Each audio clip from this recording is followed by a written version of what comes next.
So hello everyone, welcome on chemical academy YouTube channel. So guys, आज के इस video में हम लोग डिस्कस करेंगे एचपीसीएल 2025 का जो न्यूली एडिट सिलेबस है। बेसिकली इसमें हम सेक्शन 10 कवर करेंगे, प्रोसेस सिमुलेशन एंड मॉडलिंग। अगर हम एचपीसीएल ऑफिसर पेपर की एग्जाम की अगर हम बात करें तो 2.5 आवर का बेसिकली एग्जाम होता है, जिसमें 170 क्वेश्चंस आपको देखने को मिलते हैं। Out of 170 85 questions basically non technical से रहते हैं, 85 क्वेश्चन जो है वो टेक्निकल से रहते हैं। So out of this 85 technical questions, 25 question जो आपको न्यूली एडिट टॉपिक से मिलते हैं और 60 क्वेश्चन जो है वो कोर केमिकल इंजीनियरिंग से बेसिकली रहते हैं। अगर हम 2024 पेपर का सब्जेक्ट वाइज एनालिसिस करें तो इसमें आप देखोगे कि प्रोसेस सिमुलेशन एंड मॉडलिंग का जो टॉपिक था उससे अप्रोक्सीमेटली जो क्वेश्चंस आपको पूछे गए थे वो थे 5 क्वेश्चंस बेसिकली। टोटल ये जो न्यूली एडिट टॉपिक्स है यहाँ से हमें 25 क्वेश्चंस बेसिकली पूछे गए थे, जिसमें आप देख सकते हो नेट जीरो कंसेप्ट से 7 क्वेश्चन, प्रोसेस सेफ्टी से 6, देन ट्रांसपोर्ट फिनोमेना से 1 क्वेश्चन और एआई एंड मशीन लर्निंग से बेसिकली टोटल 6 क्वेश्चन थे। यहाँ पर अगर हम लोग न्यूली एडिट टॉपिक की बात करें तो सेक्शन 9 नेट जीरो हमने ऑलरेडी कवर कर लिया है, जिसमें आपको 7 क्वेश्चंस बेसिकली लास्ट ईयर पूछे गए थे। और सेक्शन 10 जो कि हम इस वीडियो में कवर करेंगे, process simulation and modelling topic basically. Section 11 process safety, जहां से आपको अगेन 6 क्वेश्चंस बेसिकली पूछे गए थे, ये टॉपिक भी हमने कवर कर लिया है। देन इसके बाद आपके रिमेनिंग जो सेक्शन रहेंगे वो रहेंगे transport phenomena and artificial intelligence and machine learning basically. Section 12 and 13 remaining रहेंगे जो हम अपकमिंग वीडियोस में कवर करेंगे। Now if you are preparing for this HPCL 2025 officer post exam basically, और if you are belong from the chemical engineering, then I will recommend you to join chemical academy test series. We will get 20 number of total tests in which 20 tests, 5 is from the aptitude part and remaining 15 will be full length test basically. Other than these tests basically, you will also got the HPCL 2022, 23 and 24 PYQ paper in the form of the test basically. Detail solution भी उसमें basically included रहेगा। Other than that एचआरएल 2023 and 24 का paper भी basically आपको यहाँ पर मिल जाता है in the form of the test. Now come to the our topic basically, which is section 10 of newly edit topic, process simulation and modelling. Now इसके topic यहाँ पर दो रहने वाले हैं। First is the process flow software modelling and iterative calculation. Basically की modelling simulation modelling basically क्या रहता है, process second part is process simulation software such as Aspen. Basically Aspen का अगर आपको पता हो तो एसपेन प्लस करके सॉफ्टवेयर है, देन एसपेन हाइसिस करके सॉफ्टवेयर है। So these are basically process simulation software जो कि पेट्रोलियम इंडस्ट्रीज में काफी कॉमन है, काफी यूज किया जाता है। नाउ सबसे पहले हम कवर करते हैं overview of the process simulation and modelling. Now the definition of process simulation is the use of computer-based model. Process simulation is the use of computer-based model to replicate the chemical, physical और biological properties in a virtual environment. जो भी हमारा basically process रहता है उस process को हम virtual environment में बेसिकली कंप्लीटली कन्वर्ट कर देते हैं। ठीक है, it allows the engineer to design, analyse and optimise the process system before they are physically implemented. अगर मैं फॉर एग्जांपल यहाँ पर एग्जांपल के लिए बात करूं, सीडीयू यूनिट रिफाइनरी में, अगर हम लोग क्रूड डिस्टिलेशन यूनिट की बात करें तो क्रूड डिस्टिलेशन यूनिट में आप किस कैटेगरी का बेसिकली क्रूड जो है यूज करने वाले हो। क्रूड का अगर कुछ भी प्रॉपर्टीज चेंज होता है, फॉर एग्जांपल सल्फर एक प्रॉपर्टी है ना। सल्फर एक basically property, high sulphur crude हो गया, लो सल्फर क्रूड हो गया, या फिर आपका क्रूड लाइटर क्रूड है, हैवी क्रूड है। तो ये प्रॉपर्टी चेंज करने पे आपके जो पैरामीटर्स होंगे, सीडीयू के जो आपके लाइटर एंड हो गए, हेवियर एंड हो गए, मिड एंड हो गए बेसिकली, तो वो उनकी क्वांटिटी कितनी मिलेगी आपको, कितनी प्रॉपर्टीज रहेगी, तो वो आप एनालाइज कर सकते हो with the help of this process simulation models. ठीक है, तो ये हमारी हेल्प करता है इस तरीके से।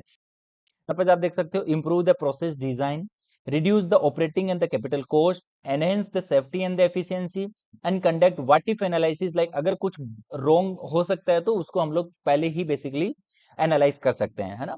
इट वर्क हेजोप की तरह, जैसे हम लोग हेजोप किसी सिस्टम का करते हैं, किसी भी न्यूली सिस्टम का हेजोप करते हैं, इन सिमिलर वे ये हमारे लिए व्हाट इफ एनालिसिस की तरह काम करता है। एंड देन ये ऑप्टिमाइज करता है रिसोर्सेज के जो यूजेस है उनको बेसिकली ऑप्टिमाइज करता है simulation software. Okay, now the key component of a process simulation is thermodynamic model, unit operations, then component database.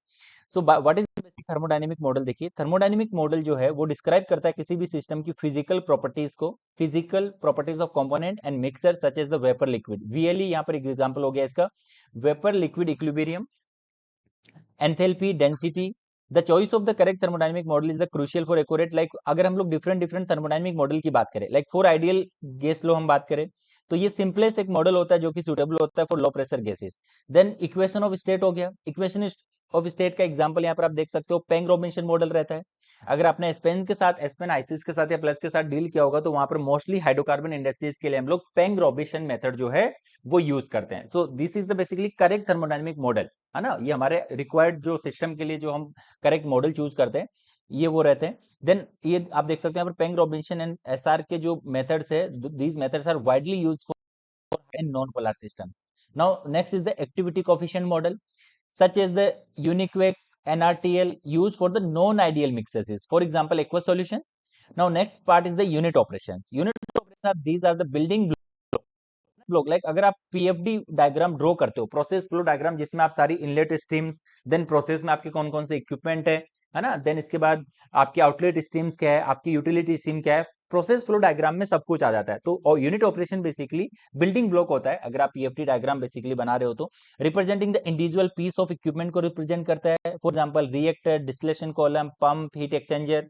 Each unit operation is described by a set of mathematical equation. So हर एक equipment को हम क्या करते हैं, एक mathematic equation की form में देते हैं, जिसमें कि लाइक अगर मेरा अननोन है मटेरियल स्ट्रीम, है ना, उस मटेरियल स्ट्रीम में कोई भी लाइक इनलेट या यूटिलिटी स्ट्रीम अननोन है, तो वो हम with the help of those mathematical model जो है हम कैलकुलेट कर सकते हैं। हर एक इक्विपमेंट का हम लोग इनलेट, आउटलेट, यूटिलिटी स्ट्रीम, वो सारी स्ट्रीम जो हम डिफाइन करते हैं इन the form of mathematical equation. For example mass and the energy balance, heat transfer correlations. Now next is the component database. Component database is a comprehensive database of pure component properties. For example, critical properties, standard enthalpy of formation, molecular weight. Okay. Now इसके बाद देखिए next, process flow software modelling and iterative calculation. So again इसके अगर हम लोग component की बात करें प्रोसेस फ्लो मॉडलिंग की, तो ये हो गया प्रोसेस फ्लो डायग्राम हो गया, यूनिट ऑपरेशंस हो गया, देन स्ट्रीम्स होगी, मतलब मटेरियल स्ट्रीम आपकी वो एनर्जी स्ट्रीम हो सकती है, आपकी इनलेट आउटलेट मटेरियल स्ट्रीम हो सकती है। Then boundary conditions define at process input and output. So हर एक सिस्टम के लिए आपको इनपुट आउटपुट के लिए मतलब एक बाउंड्री कंडीशन डिफाइन करनी पड़ती है। लाइक फॉर एग्जांपल अगर आप एक हीट एक्सचेंजर डिफाइन करो, ठीक है, सो हीट एक्सचेंजर में आपको inlet outlet stream basically define करनी पड़ेगी, तो आपने एक बाउंड्री डिफाइन कर दी उसके लिए, ठीक है। सो आपकी बाउंड्री कंडीशन जो है वो लाइक आप उसमें होल सिस्टम को कंसीडर कर सकते हो और ऑन अ पर्टिकुलर सिस्टम जो आप डिफाइन कर सकते हो। Now the control structure logic that ensure desired output under variable conditions, ठीक है। Then next steps in the process modelling. So कोई भी अगर आपको एक सिस्टम का बेसिकली किसी प्लांट के लिए अगर आपको प्रोसेस मॉडलिंग करना है, ठीक है, उसका मॉडल अगर आपको प्रिपेयर करना है, देन सबसे पहले आपको डिफाइन करना पड़ता है प्रोसेस का स्कोप क्या रहने वाला है। Then the so you have to define the process and the boundaries of that system. Then the list and the configure the unit operations. आपकी कौन कौन सी लाइक उसमें इनलेट स्ट्रीम रहेगी, आउटलेट स्ट्रीम, एनर्जी स्ट्रीम रहेगी, है ना, वो सारी स्ट्रीम्स आपको इंक्लूड करनी पड़ेगी, आपको कॉन्फ़िगर करना पड़ेगा unit operations, complete unit operations. Input material and energy balance. So first step is define the process scope and boundaries. Second is the list and the configure unit operations. Then third is the unit material and energy balance. And the fourth is the set process condition. You have to set the process conditions, like temperature के लिए आपने conditions आपकी क्या है, like maximum temperature कितना reach कर सकता है, मिनिमम टेम्परेचर कितना रीच कर सकता है। In the similar to define the process limit, मतलब प्रेशर लिमिट, फ्लो लिमिट, है ना। So all this condition you have to define, आपको सेट करनी पड़ेगी ये प्रोसेस कंडीशंस। देन आपको सिलेक्ट करना पड़ता है thermodynamic model. For example hydrocarbon industry के लिए लाइक हमने पेंग रॉबिन्सन मॉडल देखा, है ना, तो वो आपको थर्मोडायनेमिक मॉडल आपके सिस्टम के अकॉर्डिंगली वो आपको डिफाइन करना पड़ता है। देन रन सिमुलेशन, आपको फिर आपने जब सारी चीजें डिफाइन कर दी, देन आपको जो है सिमुलेशन, अगर उसमें कुछ एडजस्टमेंट की रिक्वायरमेंट है, देन आपको वो एडजस्टमेंट बेसिकली करना पड़ता है। So these are the basic steps involve in the process modelling, ठीक है। Now the simulation process, the simulation process की अगर हम बात करें, सो सिमुलेशन में देखिए डिफाइन, अगर हम लोग कंपोनेंट देखिए, the first step to specify all the chemical component present in the process. आपको सारे कंपोनेंट जो है डिफाइन करने पड़ते हैं, ठीक है, लाइक डिफरेंट डिफरेंट कंपोनेंट हो सकते हैं जो कि इन्वॉल्व रहेंगे उस प्रोसेस में। Select the thermodynamic model, select the thermodynamic model based on the component and the operating condition, and appropriate thermodynamic model is choose. Like for example, Peng Robinson is the example of thermodynamic model which is basically used in the hydrocarbon industry. Now next is the build the flow sheet. Unit operation are placed on the work place and connected the material and energy stream. So आपको मतलब जो भी energy stream है, material stream है, आपको उनको एक दूसरे के साथ कनेक्ट करना पड़ता है, ठीक है। लाइक आपके पास एक हीट एक्सचेंजर है, हीट एक्सचेंजर का लाइक इनलेट स्ट्रीम हुआ, कूलिंग वाटर मतलब उसमें आपका प्रोसेस साइड इनलेट स्ट्रीम हुआ, एक उसमें बेसिकली लाइक कूलिंग मीडियम के लिए आपने कूलिंग वाटर यूज किया।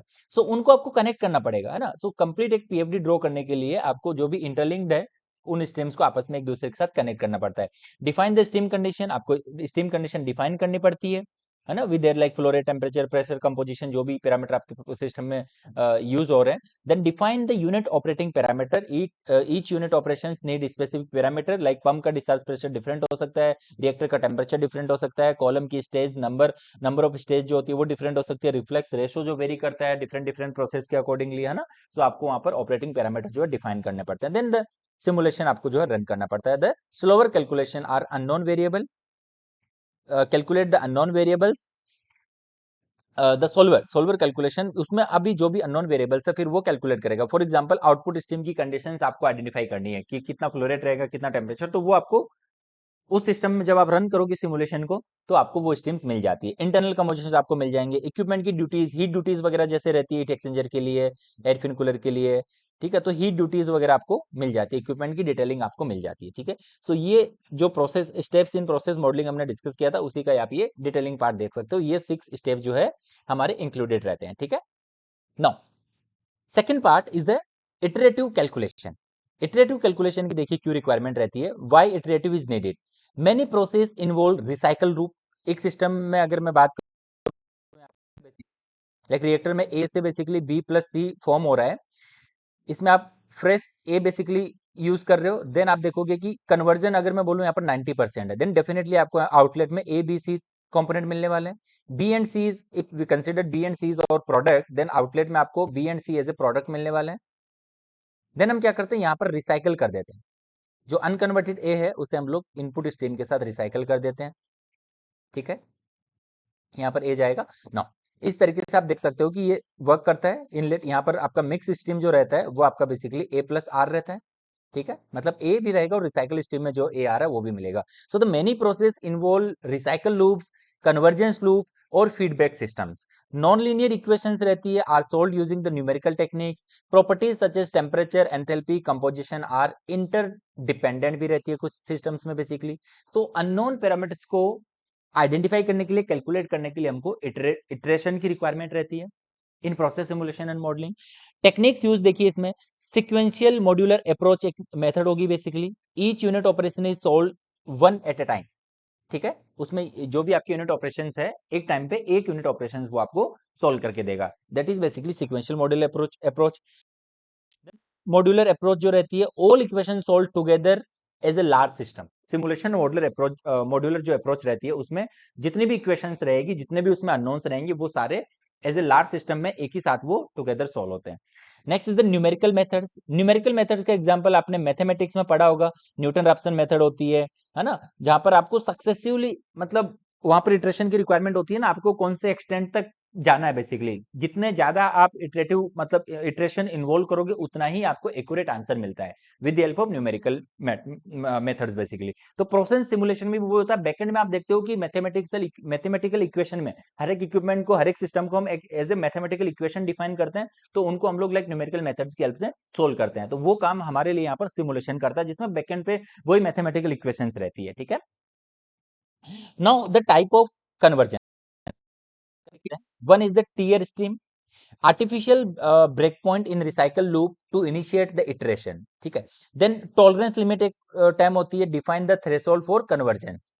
मतलब अगर कुछ एरर आ रहा है तो उस एरर को कितना परसेंट तक टॉलरेंस किया जा सकता है, लाइक आपकी रिक्वायर्ड वैल्यू से, है ना। तो that is basically tolerance limit. Now relaxation factor भी डिफाइन होता है, used to dampen changes in the successive iteration.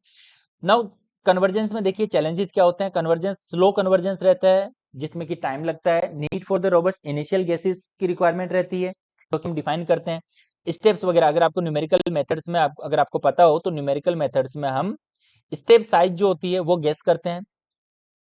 Numerical methods की अगर मैं बात करूं तो वहां पर हम लोग जो स्टेप साइज वगैरह होता है वो हम गेस करते हैं basically. Handling of face equilibrium and non ideal behaviour, तो यहाँ पर नॉन आइडियल बिहेवियर के साथ डील करने में भी यहाँ पर आप बोल सकते हो कि कन्वर्जेंस में डिफिकल्टी रहती है। ठीक है, नाउ नेक्स्ट देखिए इटरेटिव कैलकुलेशन में अगर हम देखें तो मोस्टली इटरेटिव कैलकुलेशन का इन्वॉल्वमेंट कहाँ हो रहा है, जहां पर लाइक रिसाइकल लूप्स वगैरह इन्वॉल्व हो रहे हैं, where stream from the down stream is feedback to an upstream. यहाँ पर हमने यहाँ पर बात की थी recycle stream, this is my recycle stream basically here is the recycle stream in this system. Calculation involve these recycle loops. The presence of a recycle loop से क्या होता है ना, कैलकुलेशन सोल्व होना जो है वो थोड़ा टिपिकल हो जाता है। So the presence of a recycle loop make the calculation a non linear. सो अगर रिसाइकल लूप लाइक आप फॉर एग्जांपल रिसाइकल लूप आपके सिस्टम में रह रहा है तो आपकी इक्वेशन जो है वो नॉन लीनियर प्रॉब्लम बन जाती है, that can not be solve sequentially. उसको सीक्वेंस मतलब स्टेप बाय स्टेप जो है सोल्व नहीं करी जाती। The software must use it, उसके लिए क्या किया जाता है, इटरेटिव मेथड जो है वो यूज करते हैं। उसको इस तरीके के रिसाइकल लूप वगैरह बन रहे हैं तो वहां पर उसको कन्वर्ज करने के लिए पर्टिकुलर एक सॉल्यूशन लाने के लिए आपको आउटलेट स्ट्रीम जो है उसके पैरामीटर्स आपके पास अननोन है। तो आउटलेट स्ट्रीम के पैरामीटर्स आइडेंटिफाई करने के लिए आपको उस सिस्टम को रन करना पड़ेगा, उसको सिमुलेट करना पड़ेगा जो आपने मॉडल बनाया है। तो वहां से आपको इसी स्पेक्स आपको मिलेंगे आउटलेट स्ट्रीम के फॉर एग्जाम्पल। ठीक है, सो द इटरेटिव कैलकुलेशन देखिए इसमें क्या क्या इन्वॉल्व होता है, जैसे हमने यहाँ पर बात किया चैलेंजेस क्या है, गेस वगैरह होता है, स्लो प्रोग्रेस स्लो कन्वर्जेंस होता है। सो इसमें देखिए इनिशियल गेसेस रहते हैं, the software make an initial guess for condition like उसने फ्लो रेट टेम्परेचर प्रेशर को कुछ उसने अज्यूम कर लिया ऑफ द रिसाइकल स्ट्रीम्स, है ना, तो वो इनिशियल गेस हो गया। Sequential calculation, it then perform a sequential calculation from the guess, उसने पहले एक वैल्यू गेस कर ली उसके बाद वो सिक्वेंशियल कैलकुलेशन जो है स्टार्ट करता है through the loop until it reaches the point where recycle stream is defined. But system में आप क्या करते हो, रिसाइकल स्ट्रीम जो डिफाइन कर देते हो, तो वो उसको मतलब क्या करता है, इटरेशन कर करके वो जो भी आपने डिफाइन वैल्यू थी उस तक अचीव करने की ट्राई करता है। कन्वर्जेंस चेक, फिर क्या आपका सिस्टम आपका मॉडल जो है कन्वर्ज हो रहा है क्या, the calculated recycle stream condition are compare to the initial guesses. Now updated guess, उसके बाद वो क्या करता है, डिफरेंस मतलब डिफरेंस बेसिकली क्या होता है, एरर होता है, is a greater than specified tolerance. अगर आपका एक टॉलरेंस लिमिट भी आपने डिफाइन किया सिस्टम के लिए, अगर वो वैल्यू उससे ज्यादा है देन वो क्या करता है, फिर अपने आप को करेक्ट करने का जो भी गेस उसने इनिशियली किया था उसको वो अपडेट करता है। The software update the guess using a numerical method, successive substitution, है ना, and the repeat the step 2 and 3। So वो sequential calculation and convergence check again से करता है फिर से। कन्वर्जेंस फाइनली क्या होता है, the process continue until the error is with in the tolerance limit at which point the solution considered converge. जब एक टॉलरेंस लिमिट में आ गया आपका एरर, बेसिकली एरर का मतलब क्या हुआ, जो भी आपने लाइक सिस्टम में वैल्यू डिफाइन की थी अगर वो विद इन टॉलरेंस लाइक आपकी टॉलरेंस लिमिट है कि 0.05%, सो प्लस माइनस 0.05% की रेंज में अगर आपका आंसर आता है डिफाइंड वेरिएबल के लिए तो आपका मॉडल जो है वो कन्वर्ज कंसिडर किया जाएगा। Okay, now next is the process simulation software. So process simulation software की अगर हम बात करें स्पेशली पेट्रोलियम इंडस्ट्री में, रिफाइनिंग में अगर हम लोग बात करें तो एसपेन जो है is a major player basically you can say. Aspen के जो दो लाइक सॉफ्टवेयर है, सिमुलेशन सॉफ्टवेयर है, one is the Aspen plus and another one is the Aspen HYSYS. So ये बहुत ही कॉमन है जो पेट्रोलियम इंडस्ट्रीज में यूज होता है। एसपेन टेक्नोलॉजी की अगर मैं बात करूं is a leading provider of process simulation software. The two main product are S Pen Plus and S Pen ISIS। अब देखिए S Pen Plus का पर्पस क्या है, it is primarily use for steady state simulation, steady state simulation of continuous chemical processes के लिए अगर steady state simulation है तो ये बेसिकली करता है। It powerful tool for designing the new plant, optimizing the existing की, अगर एग्जिस्टिंग वाले को ऑप्टिमाइज करना है, कन्वर्जन लाइक एफिशिएंसी इंक्रीज करना है, एनर्जी सेविंग अगर इंप्रूव करना है तो उसको ऑप्टिमाइज करने में काम आता है। And performing a wide range of engineering calculation, for example equipment की साइजिंग, आप अगर कुछ आपने फीड में या प्लांट की साइज में अगर आपने चेंज किया तो आपका एग्जिस्टिंग प्लांट में रिवैम्प करने की रिक्वायरमेंट है, कितना इक्विपमेंट साइज आपको इंक्रीज करना पड़ेगा, पाइपिंग साइज कितना इंक्रीज करना पड़ेगा, एवरीथिंग बेसिकली जो है हमें यहाँ पर सिस्टम डिटेलिंग प्रोवाइड कर देता है। ठीक है, एंड इकोनॉमिक एनालिसिस वगैरह करता है। नाउ एसपेन हाइसिस जो है देखिए वो यूज होता है steady state and dynamic simulation के लिए। अगेन ये भी स्टेडी स्टेट सिस्टम के लिए यूज हो रहा है, primarily use for steady state and dynamic simulation particularly in the oil and gas industry. So हम यहाँ पर एसपेन हाइसिस जो है जनरली यूज करते हैं in oil and gas industry. Okay, it is non for its user friendly interface, robust capability for modelling distillation absorption. For example distillation को आप model कर सकते हो, अब्जॉर्प्शन को मॉडल कर सकते हो, उसको आप यहाँ पर जो है ऑयल एंड गैस इंडस्ट्री में उसको आप यहाँ पर मॉडलिंग कर सकते हो। एक्सेप्ट अगर हम बात करें तो H2S बैलेंस वगैरह नहीं रहता है जनरली, उसको एस्पेन आइसिस कंसिडर नहीं करता है, H2S बैलेंस हाइड्रोजन सल्फाइड जो रहता है उसको बैलेंस नहीं करता है, बट अदर देन वो सारी चीजें जो है आप वहां पर मॉडलिंग कर सकते हो। फॉर एग्जांपल डिस्टिलेशन, अब्जॉर्प्शन, है ना, सारे मॉडल सिस्टम जो आप यहाँ पर मॉडलिंग कर सकते हो। सो यहाँ पर पहले हम लोग एस्पेन प्लस की बात करते हैं। सो एस्पेन प्लस में देखिए इसका पर्पस क्या है, use for the steady state simulation of chemical process specially for the design and the optimization of continuous process. Key features इसके पास देखिए काफी सारा, लाइक आप बोल सकते हो डाटा इसके पास है, rich library of unit process and chemical component, thermodynamic models, यहाँ पर वेपर लिक्विड इक्विलिब्रियम हो गया, है ना, इसके पास काफी सारे थर्मोडायनेमिक मॉडल्स है फॉर, आप बोल सकते हो हमारी इंडस्ट्रीज के पर्पस के लिए। Now the reaction engineering model, CSTR, plug flow, किस टाइप का रिएक्टर का रिक्वायरमेंट, किस टाइप का प्रोसेस रहेगा आपका, है ना, सो वो आपको रिएक्शन इंजीनियरिंग मॉडल्स इसमें इन्वॉल्व रहते हैं। Economic evolution tools basically provide करता है, data regression and property estimation जो है करके देता है। एप्लीकेशंस देखिए, reactor and separation train design, then solvent recovery system, energy integration basically जिसमें पिंच एनालिसिस टेक्नोलॉजी वगैरह होती है ना, then cost and environment impact assessment, ये सारी चीजें हमको बेसिकली एस्पेन प्लस जो है प्रोवाइड कर देता है। Now the latest model by Aspen technology is Aspen HYSYS, that is basically widely use refining और एनजी नेचुरल गैस प्रोसेसिंग जो प्लांट्स होते हैं उन इंडस्ट्रीज में बेसिकली यूज होता है Aspen HYSYS. This is basically dynamic simulation capability, इसमें basically रहती है real time control strategy testing रहती है, oil characterization and fluid property packages, different different fluid packages, fluid property packages इसमें रहते हैं, है ना, ऑयल करेक्टराइजेशन वगैरह कर सकते हो, जो मैंने क्रूड ऑयल का आपको एग्जांपल दिया था for CDU, then pipeline hydraulics and compression modelling वगैरह भी हम जो है एस्पेन हाइसिस में कर सकते हैं। कॉमन फीचर्स की अगर हम बात करें अक्रॉस द सिमुलेशन सॉफ्टवेयर, तो देखिए फीचर की अगर हम बात करें, लाइक फ्लो सीटिंग आपको करना है, drag and drop interface for creating the process flow diagram. So इसमें फ्लो सीटिंग का ऑप्शंस रहता है, आपको जो भी लाइक इक्विपमेंट्स वगैरह इन्वॉल्व करने हैं, वो आप बेसिकली क्रिएट कर सकते हो। प्रॉपर्टी पैकेजेस होते हैं, for example thermodynamics models to calculate the physical and phase properties. Data banks होते हैं, वे library of the chemical and the thermodynamic constants के लिए आपको लाइब्रेरी रहती है, वहां से वो डाटा वैल्यूज वगैरह जो है करेक्टली गेस करता है। सोल्वर इंजन की अगर हम बात करें, performs calculation for material and energy balance, then optimizing tool help minimizing the cost, maximizing the yield और एनर्जी एफिशिएंसी। ये आप बोल सकते हो एक तरीके से मेन पर्पस होता है ऑप्टिमाइजेशन के लिए, मतलब ये जो एस्पेन सिमुलेशन सॉफ्टवेयर्स वगैरह रहते हैं उनको यूज करने का, जो कि आपको मिनिमाइज करता है प्लांट ऑपरेशंस कॉस्ट या इंस्टॉलेशन कॉस्ट, देन मैक्सिमाइज करता है यील्ड को, और एनर्जी एफिशिएंट मतलब एनर्जी सेविंग का भी काम करता है। Then sensitive analysis various parameters to observe system response. Key features की अगर हम बात करें इन दोनों एस्पेन मॉडल्स की, प्लस और कंप्रेहेंसिव कंपोनेंट डाटाबेस इनके पास रहता है, content the properties for thousand of components की यहाँ पर प्रॉपर्टीज रहती है।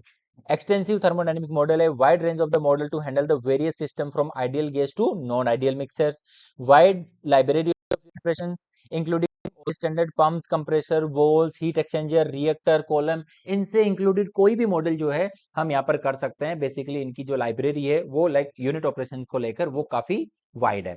देन ग्राफिक यूजर इंटरफेस जो एक होता है, allow the user to easily build and visualize the process flow diagram, PFD जो हम बोलते हैं जिसे, तो काफी यूजर फ्रेंडली हम बोल सकते हैं कि इंटरफेस रहता है। Build in calculator and analyzer tools for sensitive analysis, case studies, optimization, मतलब ऑलरेडी आप बोल सकते हो कि वहाँ case studies basis, sensitive analysis basis आपको बैकग्राउंड्स मिल जाती है कैलकुलेशन की, है ना। Integration with other software can be linked with other program, for example Microsoft Excel for data exchange and reporting के लिए आप लिंक कर सकते हो, बहुत ही जनरलाइज इंडस्ट्री में जो यूज होते हैं डाटा, है ना, तो वहां से आप डाटा एक्सेल करके उसको लाइक माइक्रोसॉफ्ट एक्सेल वगैरह में भी आप लिंक कर सकते हो। Now the dynamic simulation capabilities, जो हाइसिस की स्पेशली जो कैपेसिटी है वो dynamic simulation capability allow the engineers to model how a plant respond to changes over time, मतलब टाइम के साथ में during startup shut down changes में क्या है ना, आपकी प्रॉपर्टीज वगैरह चेंज होती है, आप हो सकता है प्लांट को टर्न डाउन कंडीशन पे चला रहे हो, मिनिमम जो लोड रहता है उस पर आप उसको ऑपरेट कर रहे हो, तो वहां पर डायनेमिक सिमुलेशन कैपेबिलिटी रहती है, उसमें आप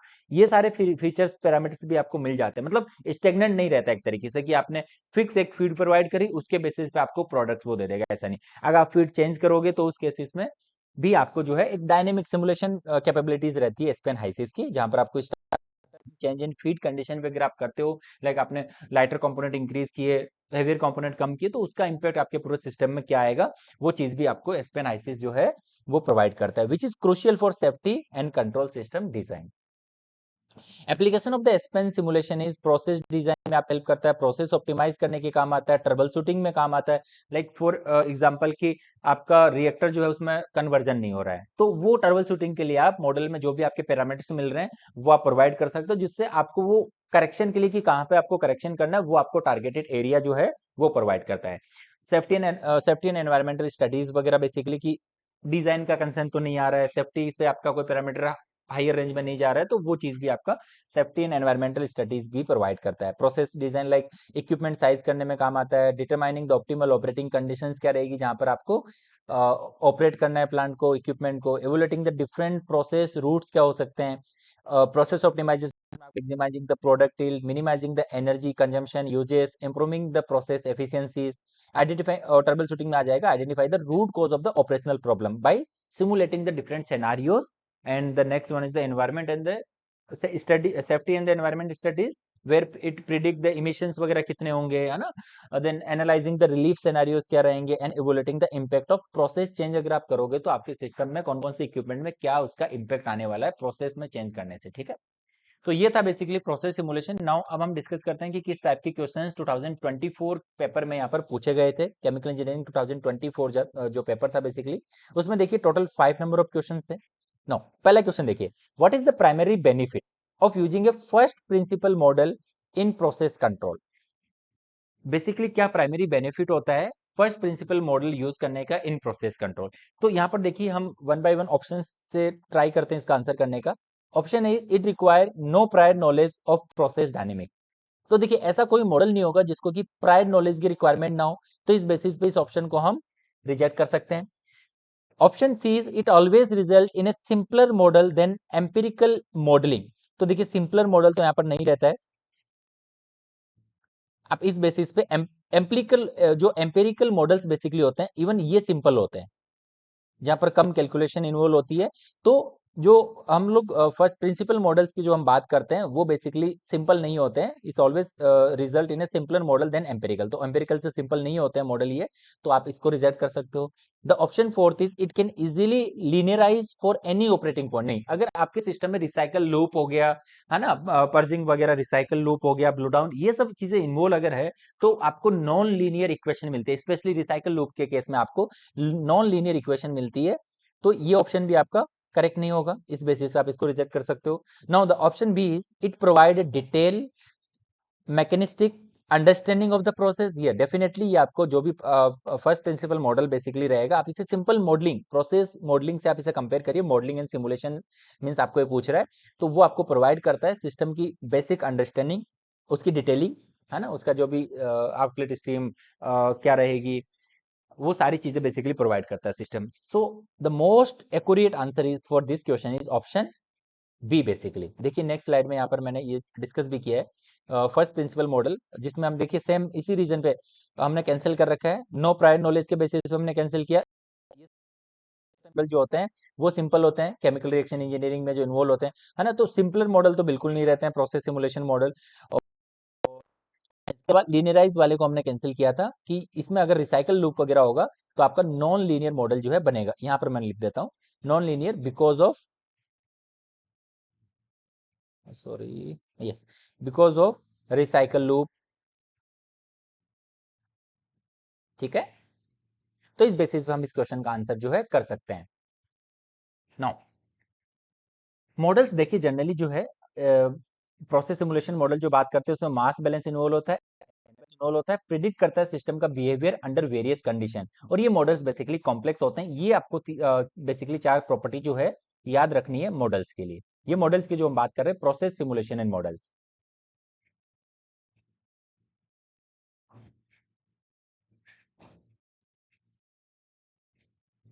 ठीक है।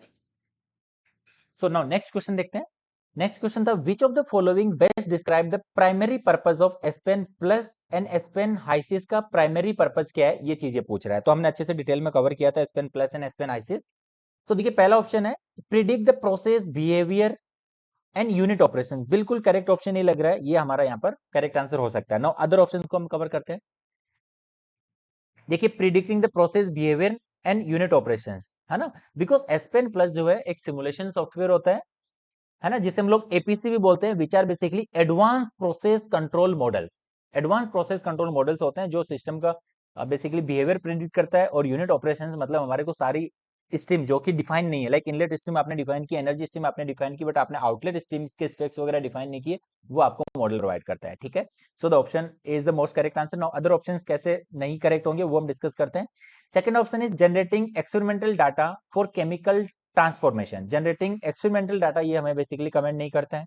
Then analyze the market trend of process optimization. देखिए मार्केट ट्रेंड को तो डील नहीं कर, आपके सिस्टम में ऑप्टिमाइजेशन की बात करेगा। ठीक है, now performing sensitivity analysis on equipment size.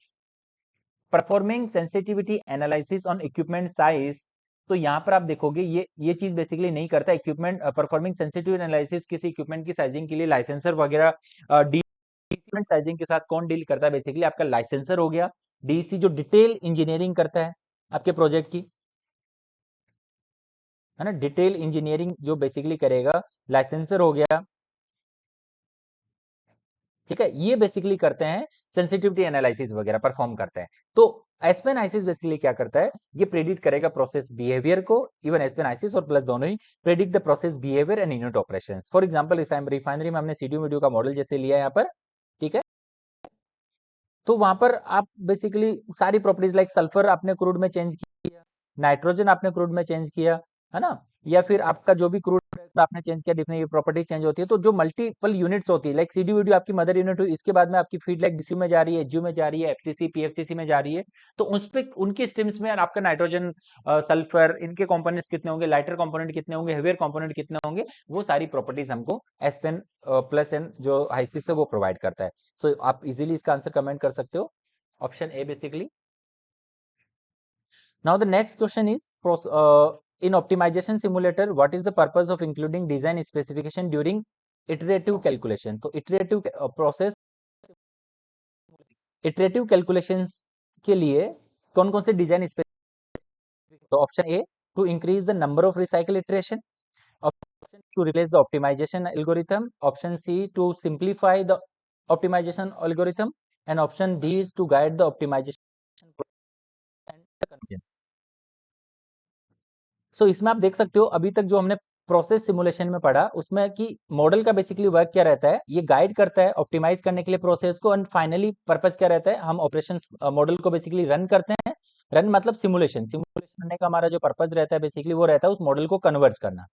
ठीक है, अगर आपका एरर आता है तो आपको कोई पर्टिकुलर पैरामीटर्स को इंप्रूव करना पड़ता है और फाइनली उसको कन्वर्ट करना पड़ता है। ठीक है, तो प्रोसेस ऑप्टिमाइजेशन में ये होता है, फॉर एग्जाम्पल न्यूटन रैप्सन का एग्जाम्पल ले, जिसमें हम लोग एरर बेसिकली कैलकुलेट करते हैं एक हमारे प्री डिफाइंड पैरामीटर के लिए, उसके साथ कंपेयर करते हैं और इटरेशन करते रहते हैं जब तक कि आपका जो एरर है वो विद इन टॉलरेंस लिमिट आपको नहीं मिल जाता है। तो ऑप्टिमम ऑप्टिमाइजेशन सिमुलेटर जो रहता है उसका पर्पस क्या रहता है, डिजाइन स्पेसिफिकेशन में ड्यूरिंग इटरेशन गाइड करना होता है, बेसिकली ऑप्टिमाइज करना होता है प्रोसेस को, और फाइनली कन्वर्जेंस जो है वो अचीव करना होता है। So the correct answer is option 4। Now the next question is what is the role of process flow diagram. PFD जो हम ड्रॉ करते हैं प्रोसेस फ्लो डायग्राम, इसका क्या रोल होता है इन केमिकल सिमुलेशन। ठीक है, प्रोसेस सिमुलेशन में, केमिकल प्रोसेस सिमुलेशन में क्या रोल रहता है पीएफडी का। So option A, they summarize they summarise the connection between equipment and operations. ये बिल्कुल करेक्ट आंसर लग रहा है, बिकॉज जो पीएफडी हम ड्रॉ करते हैं उसमें ये ना जितने भी हमारे लाइक इक्विपमेंट्स हैं, लाइक मेरा एक इक्विपमेंट लाइक रिएक्टर आया, ठीक है, देन इसके बाद आपका हीट एक्सचेंजर आया, ठीक है, देन आपका हो सकता है सेपरेटर आ रहा है। तो आप जब पीएफडी ड्रॉ करते हो तो कौन कौन सी स्ट्रीम जो एक दूसरे के साथ लिंक है, कौन सी इनलेट स्ट्रीम है, कौन सी एनर्जी स्ट्रीम है, आप एक कंप्लीट इंटरकनेक्शन जो है वो डेवलप करते हो इन प्रोसेस सिमुलेशन। ठीक है, जिसे हम लोग पीएफडी बोलते हैं, प्रोसेस फ्लो डायग्राम ड्रॉ करना। So they summarise the connection between equipment and operation, बिल्कुल एब्सोल्युटली करेक्ट है। लाइक हो सकता है आपके सेपरेटर से कोई आउटलेट स्ट्रीम जो है वो रिएक्टर में आप रिसाइकल कर रहे हो, है ना, या फिर यहाँ से कुछ आप पर्जिंग कर रहे हो, ब्लो डाउन कर रहे हो, तो ये सारी स्ट्रीम में आप एक कनेक्शन जो है प्रोवाइड करते हो। आपका कैसा प्रोसेस है with respect to equipment. Second option देखिए, दे सर्व एज डेकोरेटिव, या डेकोरेशन के लिए तो हम लोग सिमुलेशन यूज नहीं करेंगे, है ना, they serve as a decorative process. तो डेकोरेशन के पर्पज नहीं होता है कि हमारा पीएफडी अच्छा बने, इसके लिए हम लोग पीएफडी ड्रॉ कर रहे हैं किसी भी केमिकल प्रोसेस सिमुलेशन में, सिमुलेशन के लिए, है ना।